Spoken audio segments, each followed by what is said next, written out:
Okay, he was faster than I was. Yeah, welcome to our first Lectures at Home session. This time it's an introduction to Kubernetes. We are the Microsoft Campus community. Maybe you heard from us, maybe not. Hopefully you heard. If you have some questions who we are, you can ask them later after the session, and I'm happy to answer everything related to this. Yeah, I don't want to bore you, so I will hand over the microphone to our speaker from Motius, which is Lucas for today. But I guess maybe his colleague Mareike will take over first. So have fun and enjoy the event. Thank you very much, Sandro. And yeah, also some few words from my side. So I'm part of our people and talent team at Motius, and we are really happy to make another event with you today. Sandro, we also did some events together with the Microsoft Campus community in Munich and in Stuttgart. And yeah, we are happy that we could have another talk together with Lucas today, and we are also happy to have another talk together with Domi next week. So yeah, who is Motius? We are an R&D company based in Munich, and we also have locations in Stuttgart and in Dubai. So yeah, what is the special thing about Motius? The special thing really is that we are focused on using newest technologies. As you can see, we have a lot of huge clients, but at the end, we are still a small company, but with a lot of different fields of expertise.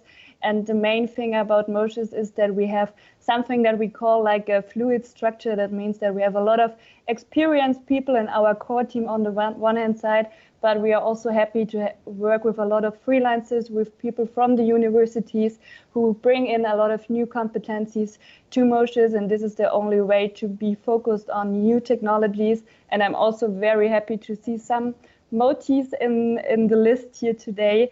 And yeah, so I wish you all a really interesting talk to Lucas and with Lucas, and I'm happy if Lucas and Domi would say some words about themselves now. And both of them are part of our DevOps team. And yeah, maybe you will tell the community some words about you and your background and why you are able to tell that much about Kubernetes today. Maybe I first have to interrupt because I forgot something to say. As we misconfigured this call because it's a call for a channel and not a direct call, you don't have any option for chat, but you should have this raise your hand option. So if you have any question, just raise your hand and we will ask you. So okay. By now I can also see the raise your hand. So let's we will then schedule the questions as soon as possible, probably at the end of each slide. So let's come to me. My name is Dominic. I work for Motius, and my background is mainly I'm a computer scientist. I've worked with containers for a long time by now, and then at some point we switched to Kubernetes, and that's what you're going to hear from me next week is actually how to implement everything that Lucas is telling you today to orchestrate some services. Yeah, thank you, Dominic. Yeah, my name is Lucas, and I'm DevOps engineer here, and almost 2 years working at Motius, I believe. And yeah, mostly working, managing the Kubernetes cluster that's here. We use Rancher, but it's the base of Rancher. And yeah, so let's see what we're gonna look today. So this is the agenda. So before we learn about what Kubernetes is, we have to learn like why we need Kubernetes. So we have to go back a little bit, and then we are going to see the main resources of Kubernetes. So pause, deployment, service, volumes, config maps, and secrets. So, and this is not supposed to be like just you guys watching me doing stuff. So if you can and are willing to, you can go to, I think they cannot post, okay, it was supposed to be in the chat, but if you go to our page, gitlab.motius.de here, /open/Kubernetes, you're gonna have access to this repository. And if you can download here Minikube and kube control. so that you can follow along with me. So just choose your operating system here and follow the steps. It's pretty simple, but when you start Minikube, it can take a while, so it's good if you do it now. And also kube control, this one is very quick to install. So you have Linux, Macs, and Windows also. Like it's basically 3 lines that you have to run so that you can follow along in the tutorial. Yeah, so let's go back to the presentation now. So going back in time, containers. So in the beginning, traditional deployment, we used to deploy applications directly on the machine, so on top of the operating system. But we had some limitation. Let's say we have 2 different applications running the same operating system, and one is using a lot of memory, and the other one is not functioning properly because of that. So you couldn't isolate the applications properly. So it was also for if you wanted to deploy more applications, the time to provision new machines was really long. So after we get the virtualization, it got a little better. So we had a hypervisor that could stay on top of the operating system or on top of the hardware, and it would be able to isolate the resources of the machine. So each one would have its own operating systems, library, and they could run and isolate it. That was good. But still, it has its own operating system. It's kind of heavy and still takes a while to be provisioned, but not anything compared to the traditional deployment. But then with some improvements in the Linux system, and it was possible to separate the resources for the applications without running a hypervisor, so that the containers, let's say that they share the operating system, but they are still very isolated. So, and they are very lightweight. So you could run lots of them without interrupting each other. So it was really an advancement. Okay, so talking about containers, they are standardized unit of software, and standard because the container image specification is managed by the Open Container Initiative. It was donated by Docker. That's the main one on the market. They are lightweight. Containers share the machine's OS, as I said, system kernel, and therefore do not require an OS per application. So it's way faster also to run compared to VMs, and secure. Containers have their own file system, CPU, memory, process space. So they have good isolation despite the fact that they are sharing the resources. So, and it's good to understand how a container works, because it's the core of Kubernetes. Like, it was created to orchestrate containers. So in this picture, you can see the client. It can be run in the same machine as the Docker host, where the Docker daemon is running. And you also have a registry with images. Images are like a recipe. It contains all that you need to run the application. And once you run the image, you have a container. So a container is a running image.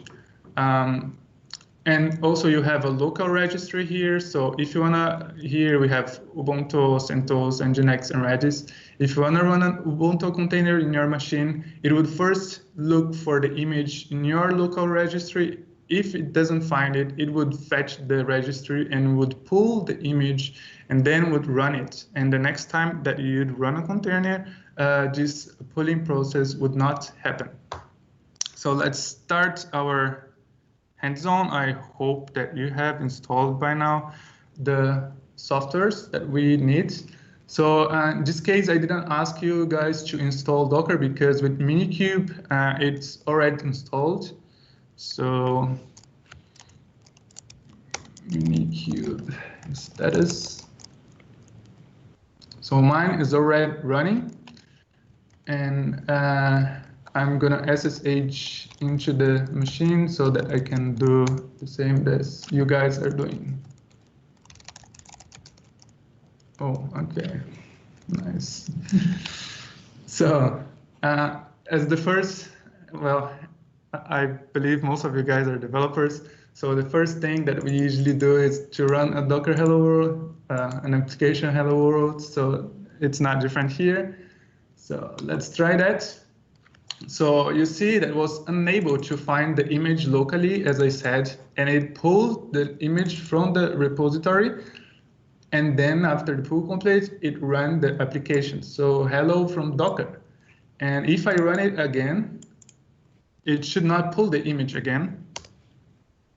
So as you see, guys, it doesn't show up here in the beginning. So our Docker, like the purpose of this container is to show that it's working. Okay. So let's go to our, okay. Now we also can run different tags in a container. So if we run here, like this is to run an Alpine container version 3.10, and this is a command that I'm passing to the Docker image. So it's going to catch this file that shows the OS release. So if we, okay, let's copy the whole command, right? Okay. Also, it was not present on my machine, but you can see here the version is 3.10.5, and if we change here to 11, it's also not locally. And now we have a different version of the operating system. So it's fine, you have different tags. You can, every time that you change an image, you can tag with a different number, a different version. And okay, yeah, let's go back to our presentation. What is Kubernetes? So I said it's very easy to run containers. Right now we just ran like 3 containers. Can you imagine if I run like tens or hundreds of containers, how hard it is to track them, to manage them? So Kubernetes was created to that. So it's a portable, extensible open source platform for managing containerized workloads and services that facilitates both declarative configuration and automation. This is a very long sentence, but it's basically a container orchestrator. So functionalities of Kubernetes: service discovery and load balancing. So if you have more than, if you have a replication of your application, you can put a service in front of it. And if you have different services, then they can communicate with each other. Storage orchestration, you also want to persist some data, and Kubernetes take care of that. Automated rollouts and rollbacks, you're gonna have different versions and you want to update your applications running. Automatic ping packing is when you want to optimize the usage of the resources of your machine. So instead of running different VMs, you can run a very packed VM, make the most of all the resources. Self-healing, so in case, for example, your application is not responding very well, Kubernetes can restart it for you. And secret and configuration management, because we don't want to hard code all the information in our source code, of course, and use configuration files and variables.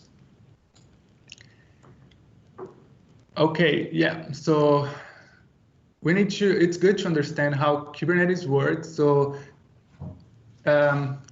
we have 2 roles, let's say here, a control plane that we would say that's the master node and makes global decisions about the cluster. In our case here, we are only using 1 node cluster, so we have 2 roles for the same node. It's master and worker in this case. So we have the Kube API server that exposes the Kubernetes API handle and validates API calls. So authentication, authorization, everything that we do using the command line goes through the API server. It's like the heart of Kubernetes. Everything goes through it. We have also the Kube scheduler that watches for newly created pods that you are going to learn about with no assigned node and selects a node for them to run on. So when you're going to run an application, Kube scheduler is responsible for placing the application in the right node, let's say. again, here we are only using one node, but that's not usually the case. We have the etcd database, consistent and highly available key value store for the clusters data. So it keeps the state of the cluster, a very important component, usually deployed in a high available fashion. And kube controller manager, multi-process components responsible for nodes, replication, endpoints, service account, token. So the kube controller manager, it keeps looking for the state of the cluster and make sure that it's running as expected. So the way you desire, the way you declare it. So if the kube API server is the heart, because everything passed through the kube API server, kube controller would be the mind, the brain of Kubernetes, because it controls, let's say, what's going on. So that's why it's the kube controller. And Cloud Controller Manager embeds cloud-specific control logic and lets you link your cluster into your cloud provider's API. So many times you are deploying your Kubernetes cluster in a cloud provider. So they use this API to talk to the cloud to use its resources. Okay, and the other role that I mentioned, the worker used to be called minion at the beginning. So it runs the containerized applications, and you have two components there from Kubernetes. That's the kubelet that makes sure that containers are running in a pod. So it looks at the pod and see if the containers is there and is running, is sound, so healthy. And it also talks to the kube API server, and kube proxy is a network proxy. It maintains network rules on nodes and establishes communication through pods.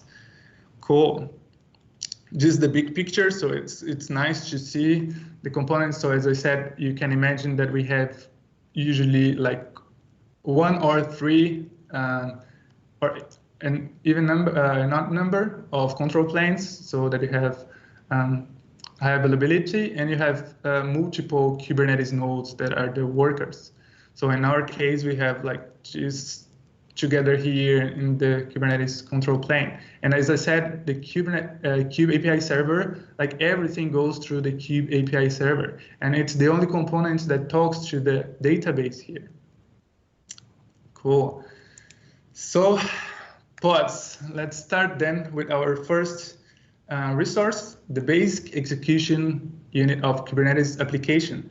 I said that Kubernetes manages container, but actually the basic unit, as you can see here, is a pod, and a pod can have one or multiple containers. So they also have a unique IP address and amount volumes which are shared among the containers. So if you have multiple containers in one pod, they can talk to each other using localhost, and they can also look at the same files in the mounted volumes. And okay, cool, let's start. Let's continue actually with our hands-on. Okay, so if you were logged into Minikube, you just get away from it. Okay, cool. And if you haven't done it already, it's good to clone this repository so that you have the files that we are going to use here. We have these files that will be used during the hands-on. And yeah, please clone the repository and go into the folder so that you can have access to the files. But let's first explore kube control. If you installed kube control and Minikube should have configured your kube control to use its resources. So if we run kube control, so you're gonna see like kube control controls the Kubernetes cluster manager, base commands, like intermediate, and also usage. And if you run help,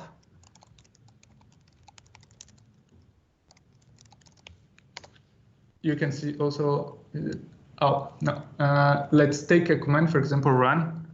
And I want to know more about the run command.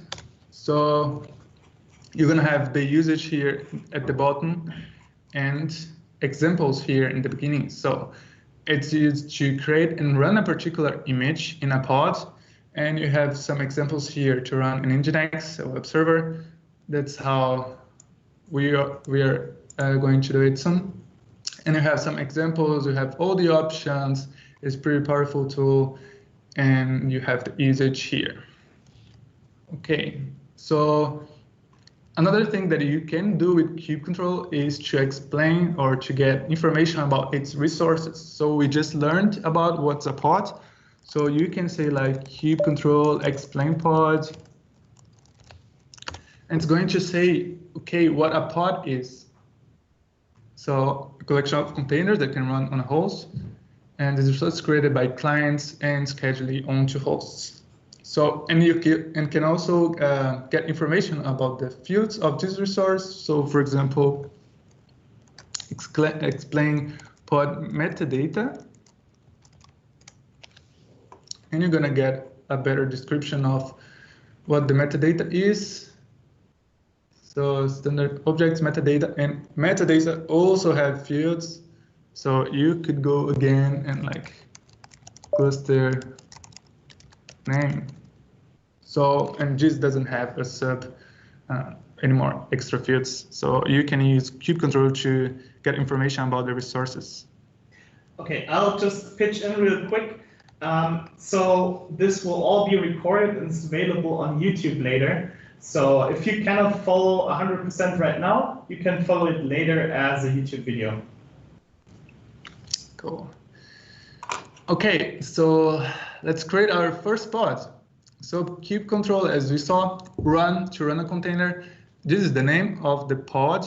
Remember, it's the unit, the basic unit is a pod. So this is the name of the pod. This is the image that we are going to run. You remember that we did a Docker run to run a container. So we passed the image there, and that's the image that we are going to use here. So we could use like column and a version of the image here also, and the pod to run this pod. So as Nginx is a web server, so it runs on port 80. Okay, apparently it was that easy. So we can check if the pod is running with kubectl get pod and the name of the pod. So I prefer writing it. So, okay, nice. So it's running. And what we can do now is this one I'm gonna get. So as you know, like a pod is an object, is a resource, and you can describe this resource in two formats, JSON or YAML. So if we do this here, JSON, you see a JSON file, and you can, of course, as a JSON, you can filter. So for example, here is status pod IP. So if we do like jQuery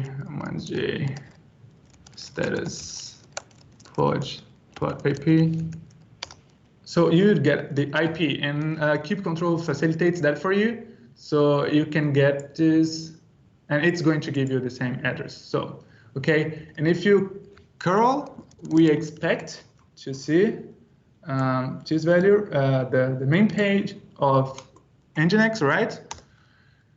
But this is a private IP address, and I'm not inside of the Minikube. So of course I won't be able to reach it. So what we have to do, SSH into Minikube and do it again. Maybe your Minikube doesn't have curl installed, so you'll have to get update and install curl. That's it.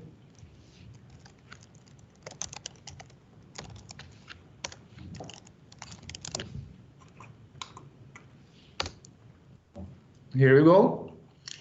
Welcome to Nginx. So what we just did is like we ran a pod with a container only, and the image was Nginx. So we have an Nginx running in our cluster right now.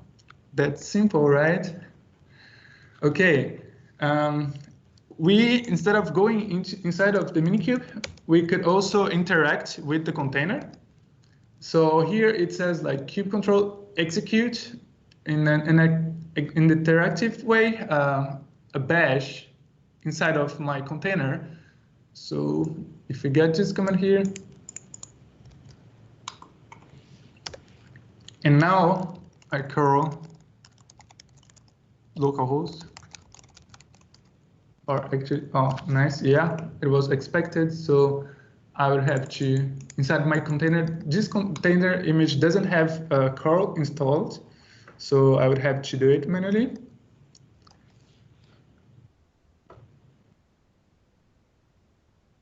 And now I can curl again. So I'm not inside of the Minikube VM, but I'm interacting with the pod directly.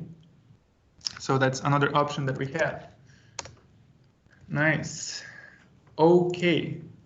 So what happens if your pod gets deleted? So, well, as the name says,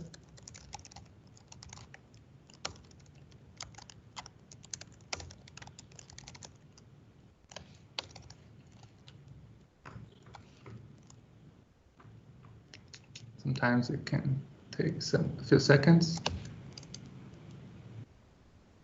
Oh, okay.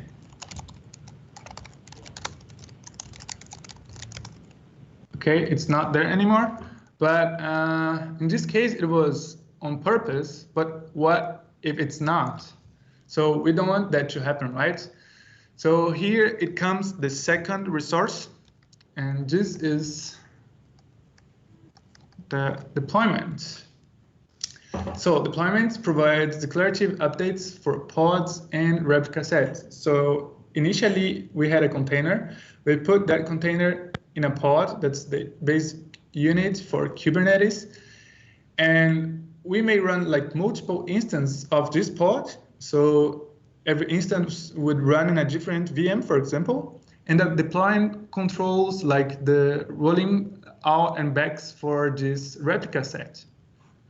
So what does it mean actually? So if we do it again, so this time we're going to create a deployment instead of a pod. And you see that you have to give it also a name, and also an image. So if we go back there and create this deployment, and again, get pods, we see that the deploy is running, but now it has a hash value here. And because if you want to run multiple pods, so they are going to have different values. And if we delete this one now,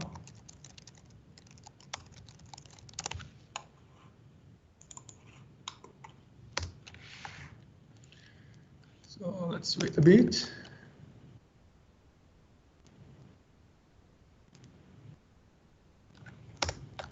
Well, it's running again, 10 seconds. So the purpose of deployment here is to keep the number of pods that you declared in the replica set. That's a component of the deployment. So you said, I want one pod running. So if that pod is deleted, the deployment is going to realize. So the deployment is a controller. You remember all those controllers. So deployment is one controller that keep watching the state of the cluster. And if it realizes that your pod's not running, it will make sure that it's running. So it will create a new pod for you. And if we want to run more than one pod, we can scale it. So I want my Nginx to be highly available. So I want 3 replicas, and I want them like running different machines. So if I get a pod now, 2 new replicas are being created. So that fast you have in 6 seconds, like 2 more replicas running. Cool. So, okay, that's nice. Let's scale it down. It's just changing number of replicas. And here you can see again, replicas terminating. So that's the number that you decide for your pods. And the deployment will take care of the rest. So as I said, if you didn't have Kubernetes, you'd have to delete them all manually. You'd have to scale them up all manually.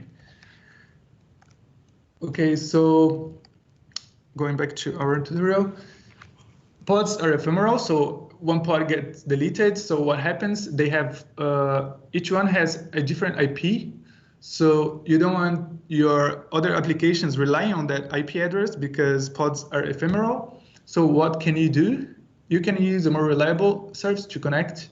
So services is another resource of Kubernetes, and define an abstraction for a set of pods, and it has its own IP.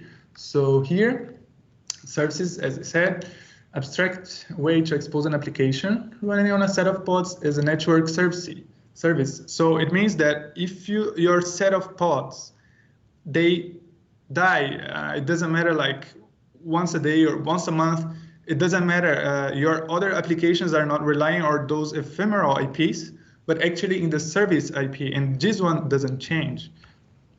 So you have different types of services. Cluster IP expose the service on a cluster internal IP. So if I use this IP outside of my cluster, I will not be able to reach it. Node port expose the service on each node's IP at a static port.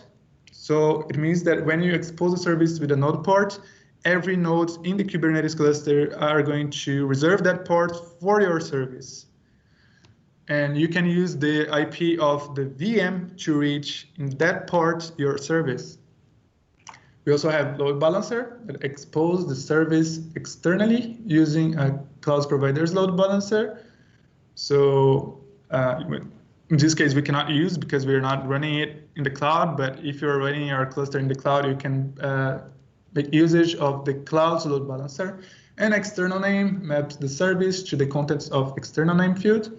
So another example, another URL or service by returning the name record with its value. So for example, when we were migrating here from one cluster to another, we still had the databases in the first cluster, and we migrated the service first. So we created this external name so that the applications could connect to the database in the other service.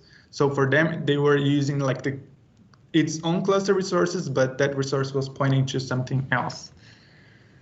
So let's work then with services. So we already have a deployment running. So we are going to expose that deployment on port 80. That's the one that we use for Nginx. And the type is node port. As I said, we cannot use a load balancer here. And also cluster IP would not be enough because then we would have to go inside of the Minikube all the time, and we don't want that, right? So let's create our first service.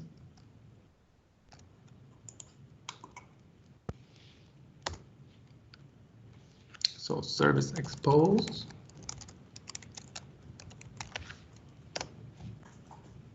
Okay, and you see here, like this port was allocated in each VM, in this case only one, of course, and it will point to port 80 in the service. So Nginx is running here, and whenever you reach this port in the IP of the VM, you are going to be redirected to this other port here. So we can curl now. Minikube has its own IP, so you can get Minikube IP here and get the port, that one that we just saw there. So you get your service and you get the ports like the way we did before. So you can filter the ports, and let's see if we can, from outside of the Minikube now, not going to do an SSH or using kube control to execute something in the pod. So now we have welcome Nginx, and if we use also this Minikube IP,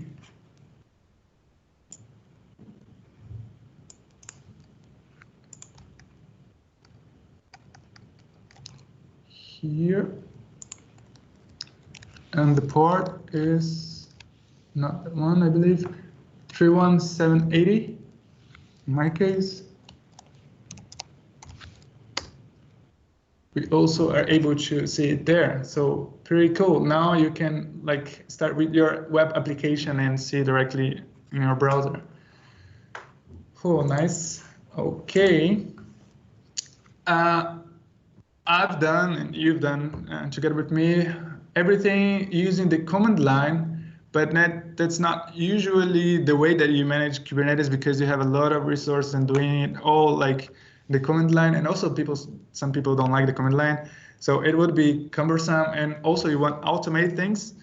So another way to work with Kubernetes is to use like manifests, the declarative language, and you can describe the state of your objects. As we did, like I want 1 replica, I want 3 replicas, you can create a document, a manifest for that. And you can deploy it, and Kubernetes will do the rest. So now let's create a second deployment. And this is going to be my second deploy. You know that, well, we are awesome with names. Again, Nginx image, and this is dry run. It means like do not run it yet. So it's just a test. And you want output in YAML. And I'm going to put the output of this command here into this file. So deployment.yaml. Okay. Let's see. I have a deployment there. Okay, so this is actually what what we used in the beginning to create our first deployment. But here, like, it has some extra information. You see, it was still not created, so it only has the metadata, but no value here. And the name of the deployment, 1 replica, that's what we saw, like that's how we scaled. And you see that selector is how the deployment manages the pod, like which pod am I managing? It's like with the selectors. And you see here the container that's running inside of the pod, so you can have multiple containers here. Okay, so now that we have this manifest, you remember I didn't create anything, I just got the output of the command. So we can try to use this from the file now and see.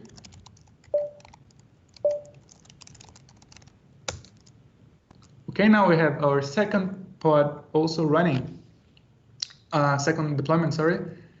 And yeah, we can do the same. I could also use the curl to get the Nginx page, but you got the idea. And another thing that you can do instead of creating here is like deleting the resource that are declared in this file. So everything that was created using that manifest would be deleted. So you could have like many objects, many resources here, like separated by 3 dashes, and you could create them all at once with 1 file. So if I want to create a deployment, by the way, deployment is just one of the ways that you have to manage a pod. So for example, we also have daemon sets that instead of running a specific number of replicas, they are run in every single VM in your cluster. And we also have other resources to manage pods. Okay, going back to our, oh, that task doesn't have a good title. My data is lost. So, okay, let's change the page of the, I will get just this end here. Let's change the content of the page. So if I get pods, I have that one running. So Cube, Isaac, and this guy here, hold on, Isaac, just pods, and this is just separating the commands. So it's going to send a command to a shell inside of that running container, and that command is echo this sentence, this is my page, to this file here, user share nginx HTML, index HTML is where it stores the main page, that one that we saw on the browser. Okay, so if we now curl it again, I think it's still open here. So, oh, this is my page, you see? Nice. Okay, cool. And we have a deployment, right? So it doesn't matter if I delete my pod. Oh, yeah, just the pod. It will be recreated. So we are fine, right? What do you think?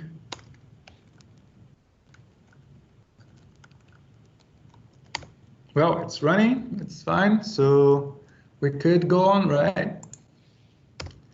Oops, not exactly. So what happened here is that the data that was in the container was also gone with the deletion. So we don't want that to happen. So what we can do is use some kind of storage. And for that, we see our next resource for Kubernetes. And so volumes, a storage space used to persist data and share data among containers in the same pods. So we have many types that are supported, NFS, config maps. We are going to see what that is, empty tiers, host path, persistent volume claims, etc. They might be persistent or not. So like, what's the point? No, actually, like we can have this volume, oops, sorry, this volume that is empty tier. So it's actually not persisting anything, but still a volume. And those can have different reclaim policies. So retain, it will stay there and you have to decide what to do manually. Recycle is going to basically remove all the content of the volume, even though the volume is still going to be there. And delete, so the associated storage asset that you are using is deleted. So you're using Azure Disk, for example, it's going to be deleted. So let's try that out on our application. So for that, we are going to go again inside of the Minikube and create a directory there. So Minikube SSH, and then we create this storage. For the permission purpose, we are going to set this to allow anything from everyone. And now, instead of running the commands inside of the pod as we did last time, we are going to create a file inside of that directory. So the index.html, you can see that the file is there, mount, storage. So we have index there, and we can even see the content just to make sure it's all right there. Okay, this is my page. And we are going now to create a new deployment. And this one is going to use the file that we cloned the repository. So we have, so let me go back and okay, Nginx PV. You can see here that as I said, instead of doing everything manually, like creating every single resource by hand, I can put them all separate by these 3 dashes. So separate the objects. And what I'm doing here is I'm creating a deployment called Nginx persistent volume.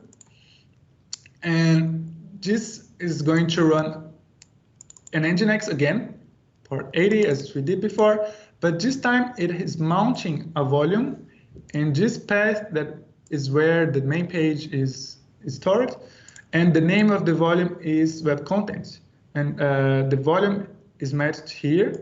It is a persistent volume claim, so the Kubernetes administrator would create persistent volumes for you, or they could be created dynamically, and your application would use them.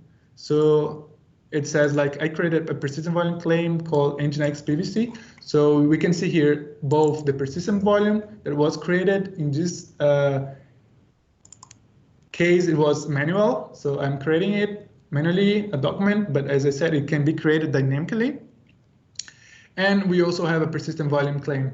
That's the one, the Nginx PVC that's being used by the application. And the persistent volume claim, the persistent volume has to have at least the amount of storage that was declared here in the persistent volume claim, and also the access modes have to match so that it can find a suitable persistent volume. And we are also creating a service here for our deployment. So let's create. I already exited from Minkube. Let's create the resource now. So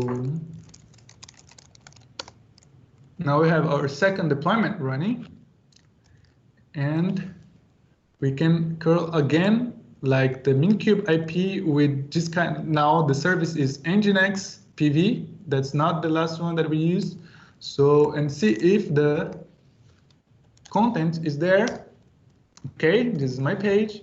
And what happens if I delete the pod now that use APV?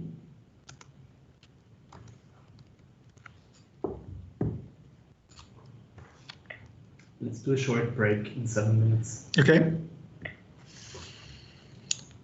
And get the pods again. Okay, it's running. So if once again curl, it's still there. So it's using the persistent volume. Now it doesn't matter how many times it gets deleted. You won't suffer any loss. And that's pretty cool. Okay, I think we should break here before the environment variables then. Okay. That's good. So we're gonna do a quick break, like a 2-3 minute break, and then we're gonna continue on with the talk. Sandro actually told me that it looks really funny because you always look to the left. So we'll just adjust this just a bit by going like this. And then it should be better, right? Yes. Sure. Okay.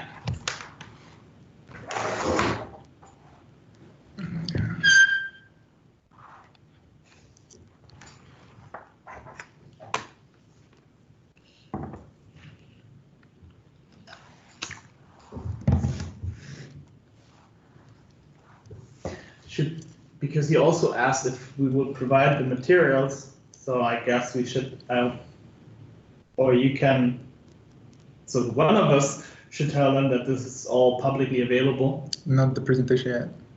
Yeah, oh yeah, but okay. Yeah, because I'm not sure if they all like got that you can actually go there.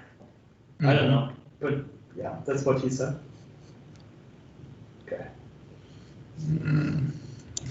Okay. Well, I think we only have config maps, secrets, and it's gonna be like 10-15 minutes at most. Yeah, but that's okay. Then we're at 1 minute, 1 hour 15-ish, 1 hour, yeah, something about that, those lines. Let me see if somebody actually raised his hand. Nobody raised his hand. Okay.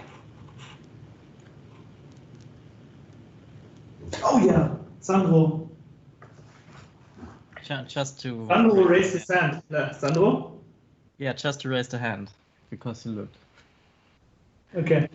And we need some time for the break, so everyone can grab something to drink, go to the toilet. Yeah. I mean, at the end, I would present the upcoming events shortly. So maybe before we go to the discussion, we can include some short teaser for the next events. Yeah, there's a slide for that.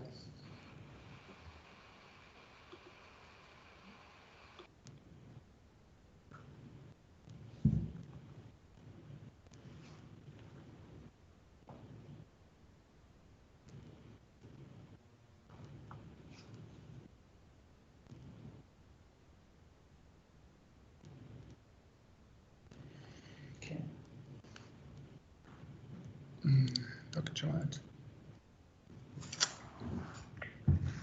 How about starting again in, I don't know, like 1 minute? I actually asked for more, for a couple of minutes more. So. Who asked? Yeah. Okay. Yeah. Then let's start. We'll continue at 7, basically, some 3 minutes. Hopefully somebody will cut the stuff. Otherwise there will be a 5-minute break on the YouTube video. Yeah, that's not desirable. Yeah. But let's see. If it's like not that way, then they can actually just skip ahead, right? So.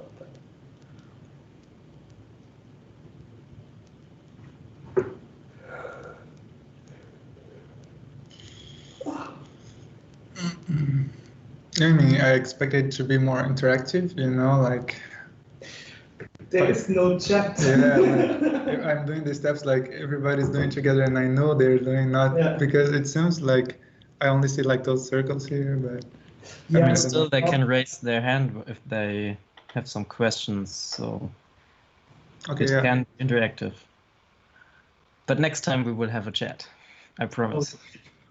Oh, you can still hear us, huh? Yeah. As I said, like this thing. Okay.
Okay, let's go back to our tutorial, environment variables.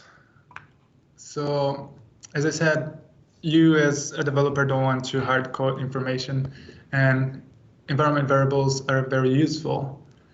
And let's say you want to use different environments like test, production, like development, or even like you want to connect to a database and you want to have a URL, user password, stuff like that. You don't want them in your code, so you just use environment variables, right? So we can also do that.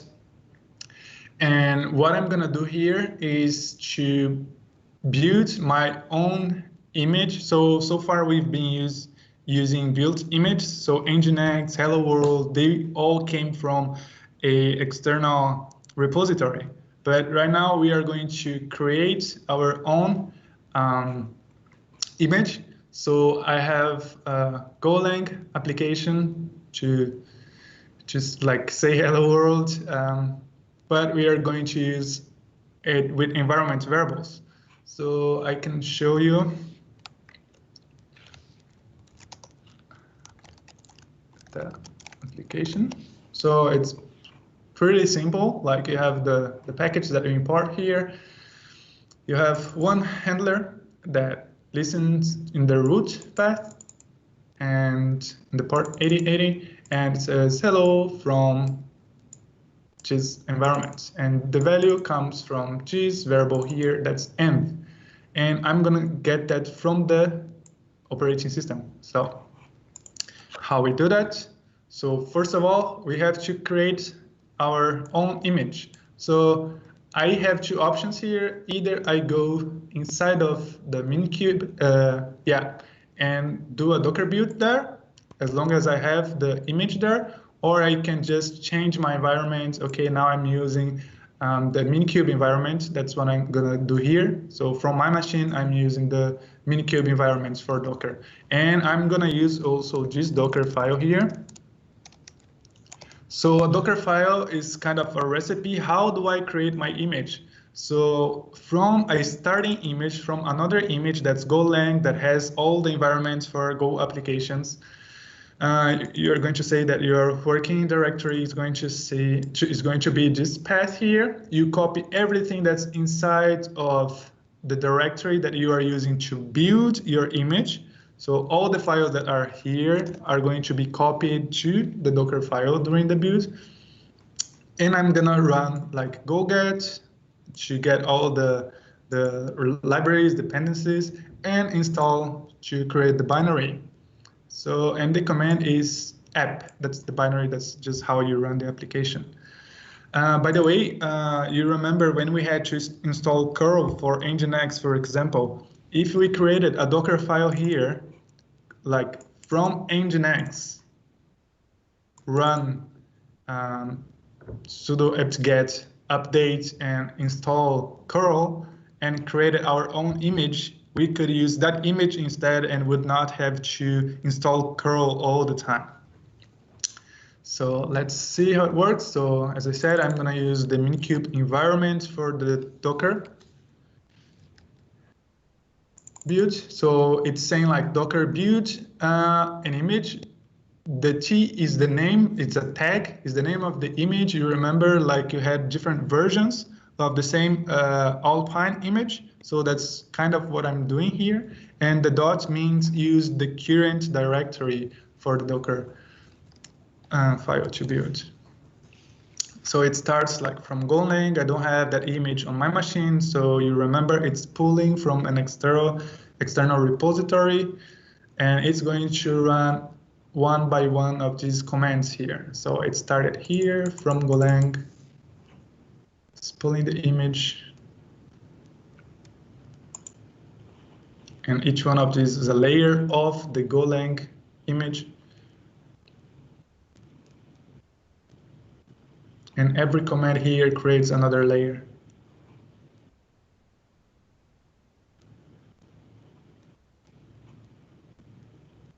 So you see step 2, like this is my working directory. Step 3, copy all the content and run these commands here.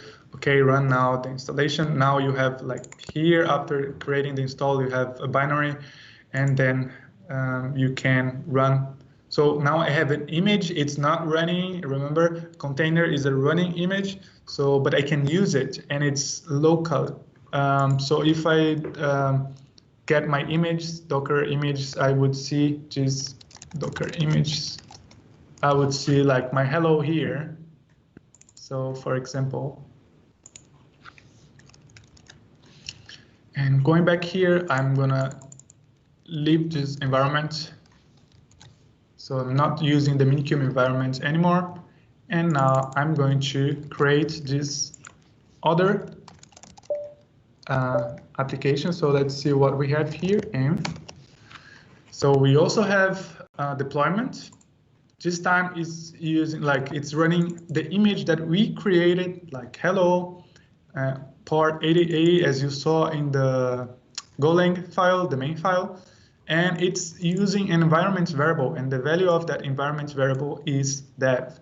So, and here it says like image pull policy never, because we don't want to look for this image, for example, in Docker Hub, because I didn't push that image there, so it won't find it. So it's saying image pull policy never, because it has it locally, so it won't need to pull. Another service just to be able to reach our application. So we can, apply.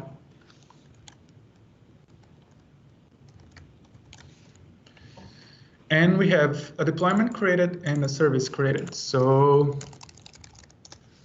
okay, you see like kube control is like too long to type all the time, so I have this alias k that it's in place of kubectl, so I can use it interchangeably. And now we have a hello world here running. And let's see. This option was like if you go into the minikube, and now I can get the address of this application again, like get service, hello, JSON path. So hello from dev environment. So it used this value here, the dev, from the environment and populated like the application that we saw here. So it got from the one that we passed, and it's pretty cool. So what if you want to change it? So I can do it just manually instead of doing a set, but anyways, so now we don't have a dev anymore. We have a prod environment, so we can cat the file just to make sure it works. So you see here, it's not dev anymore, it's prod. And now I'm gonna apply the changes that I did. So you see that the service didn't change because it didn't change anything related to the service, only to the deployment, and the deployment was configured again. So if we run the same curl here, we see that now we have from prod environments, not dev anymore. So we can use variables for different environments, for different use cases. Okay, config maps.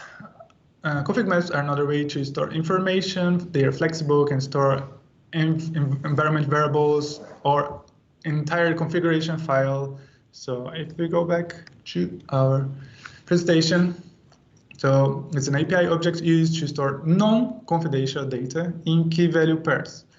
So we have 4 ways to consume config map: command line arguments to the entry point, that's not usual; environment variables, like that's very common; add a file in read-on volume, that's also very common for the application to read; and write code to run inside of pod that use Kubernetes API to read, that's not common, but you can also do it.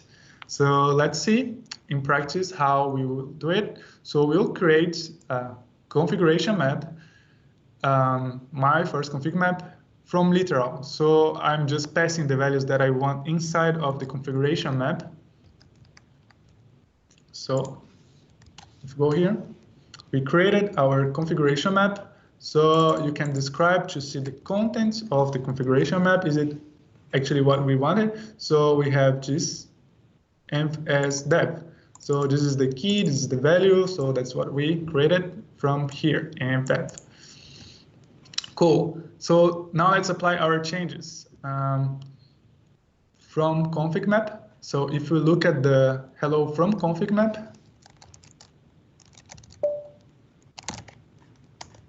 we see that now we are not using we are not passing the value here as dev before. We are actually getting the value from a config map key reference. The name is my first config map, the one that we created in the command line, and the key is env. So it will look for the env inside of the config map. We set it as dev, and it will use in this environment variable. So we are using here a configuration map as an environment variable. So if we apply the changes,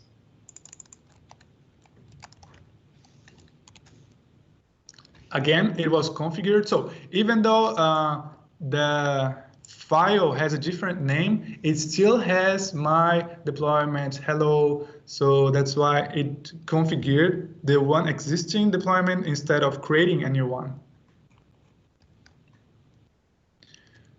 Okay, so if now we do again, but this time you see that the service is hello, yeah. So hello from dev environment. So last time was prod because I had changed the value. So you can see that it's dev again, but now it's using configuration map. So that's cool. Now what happens if we delete the pod? So change the value of the configuration map and delete the pod. Okay, yeah. So let's patch. We could also edit, for example, kube control edit config map. and my first configuration map, or we can patch the config map. So, and the data that once was dev now becomes prod. So if we describe again the config map, we see that the value now is prod instead of dev, right? So let's delete our pod. So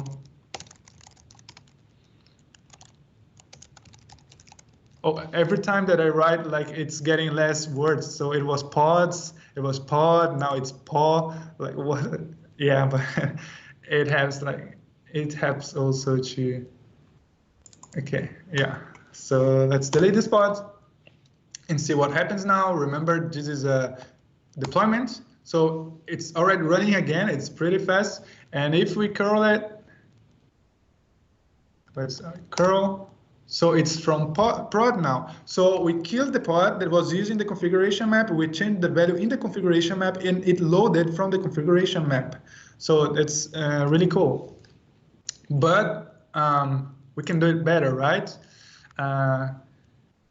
Every time that we change the configuration map, you want to restart your pods, and that's not actually what we want. So this time we are going back to use our index. Nginx container. So we are going to first create a configuration map for the Nginx instead of creating the index file as we did last time from volume. So we have a new configuration map, so we can describe it. Now this is my awesome page. Those are my HTML skills. And we can now apply this configuration map. We can see what we have here inside. So it used like this configuration map here that we just created to get the content. And it's called like web content is the volume. Again, it's here. And it's going to put that value inside of this directory. So let's apply our changes.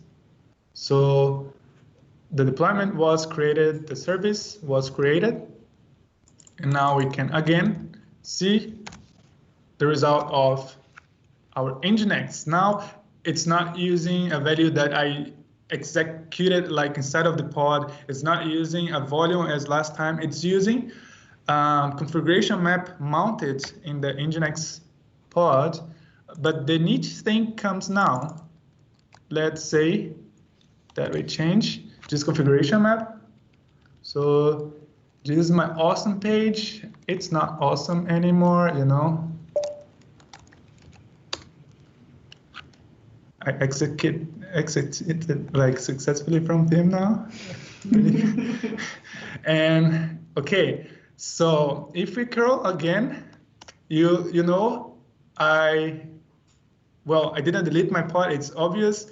Like you see that this is my still my awesome page. But in a couple of seconds, you see this is my page. I didn't have to delete the pod.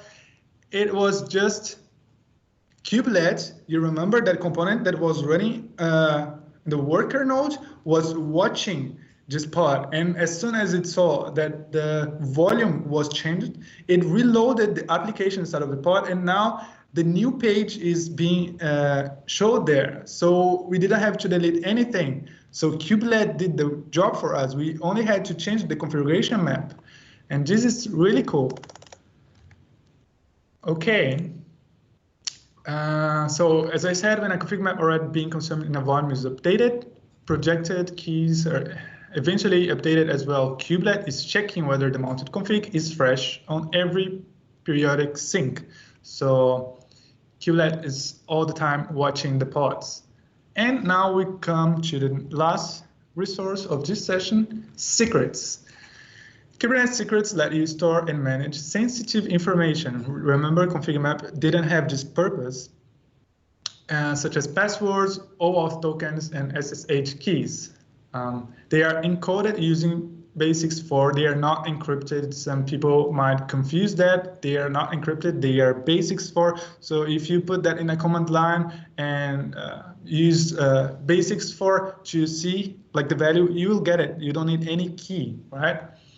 So it can be created from local file, directory, literal value like sconfig maps.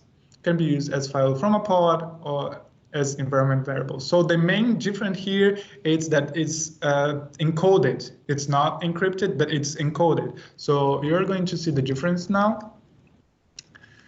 So let's create this secret env. Do I have that here? Yes, okay, secret env. And it has password super secret, but nobody can know it. And we are going to create this secret from that file now, because last time we created from a literal value. So here I'm passing the value. Why? Because I don't want to type my super secret password in the terminal so that, you know, it's in the history of the terminal. So now if you check the values, type opaque, and we cannot see the password here. It says, well, it has 11 bytes. That's cool. But what is the value of it? So I want to try again showing the YAML file. Okay, you'll get the value here, but I mean, you cannot see that the super secret password. Of course, somebody like with a photo like mine could get all that and later just use a tool to get the value of the base64. That's the purpose, like not encrypting, but so that sensitive information is not shared all around. But you can use it as config maps. Okay, so from this point, those are the resources. I only want to show you something else here that people, okay, I don't like command line, like can I use like an interface? Okay, so if you use Minikube dashboard, for those who like the UI, and those emojis are really funny. Okay, cool. And now if we go there, on our, okay, let's get it from here and move it to the board. Okay, nice. You can see our deployments here. We have 4 deployments running. It showed it here somewhere. Okay, we have like 4 pods and we have 6 replica sets. We can see the deployments here. For example, we have all of those. The same thing that I would do like here. Let's get a new one. Kube control, get deployments. So you see we have 4 here, like it's showing here too. So it shows also the pods. Same thing here, like kube, get pods. And you can also like, okay, I didn't like this nginx config map, so I'm going to delete it from the web interface. Are you sure you want to delete the pod? Yes, delete it. So you see that at the same time, it's creating a new one. So it was really fast. Like you couldn't even see like the deletion because it was so fast to recreate it. So, okay, you see like one is deleted and automatically you see terminated here and the other was already running. So it's really cool. So you can see our services here, the service that we created here, and the internal endpoints. So those that map to the VM part, and our config maps, they're also here. You can see the value of them here. Oh, this is my page. And also the secrets. And so my first secret. So again, you cannot see, but if you click, okay, this is super secret. But of course, you have like authorization, authentication, and not everybody can see those secrets. So you also have this nice interface that you can see like the status of your applications. So, yeah, let's go back to our presentation.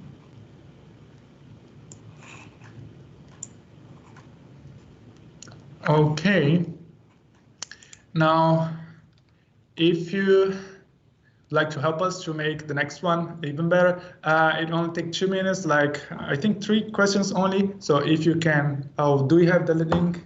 How do we I'm just creating a QR code so that you can scan that. Okay. Okay, so Dominic's creating a QR code so that you can help us to make it better. So if you can evaluate, it takes like less than 2 minutes to do that. And in the meantime, I think Sandro wants to talk about the next one, the lecture with Dominic. Yes, maybe I can share my screen for a moment. Yes. But do I have to stop my imports? QR code in process. QR codes.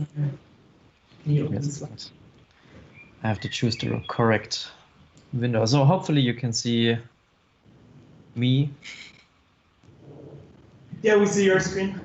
Okay, perfect. Yeah. First of all, thanks for the nice talk. So I guess we have an opinion now of Kubernetes, and we can create our own cluster with that. Yeah, I would like to introduce the next few sessions. So the next session is a bit deeper into Kubernetes. Its topic is Kubernetes deployments using Compose and Helm by Dominic, who is also in the call here. So maybe if you need some teasers, just ask him. We will update the web page, I guess, tomorrow. And afterwards, the Microsoft Cloud Developer Advocates will give 2 lectures about function as a service. First, we give an introduction into serverless, and afterwards talk about durable functions. And at the end, maybe not at the end, depending on if we find more speakers or not, Antonio Bartolo of the Cloud Developer Advocates will talk something about AI and drones. So yeah, if you haven't took a look in the upcoming lectures, then maybe you're interested in. We would like to see you again, and I don't know, Dominic, are you ready? Yeah. Yeah, the QR code is done. Okay, perfect. So if you're going to the web page, you can always find here the call information for the next session. Okay. It is too, so yeah. The page. Okay. Yeah, cool. Can you see that? Did you share it? Hold on 1 second, please. Share. So can you say it again? So there's 2 QR codes. One of the QR codes basically makes it easier for you to go to the homepage, to the GitLab page, where you can actually access all the resources.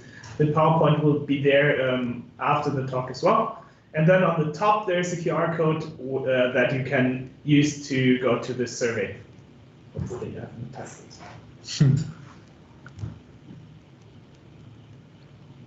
And yeah, so it works to. Oh yeah, okay. So we are open to questions. If anybody. Can you leave the QR codes open? Oh yeah, sure. 1 second. Okay. So I think I don't know how we're going to do it because, well, Sandra is our moderator. So if anybody has a question and raise.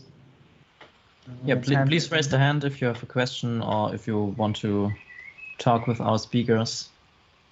If you want to know something more about the Microsoft Campus community.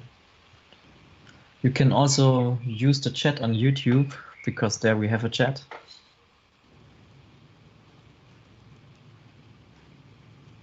I would like to give you the link to our YouTube channel, but I think it doesn't help to put it in the chat.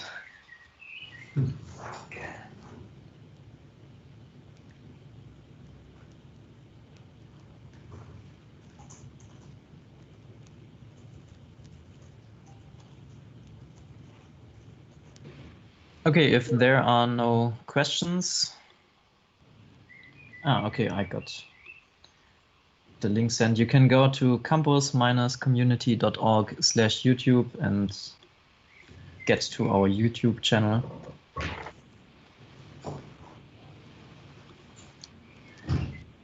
And if you haven't any question, then hopefully we can see us again next week. So please pay attention. Next week is not on Thursday because there's another event of the Microsoft Campus community. We will give the lecture on Friday from 5 p.m. to 7 p.m. Thank you guys for all those who attended. So if you have further questions later, just drop us a message and we are glad to help.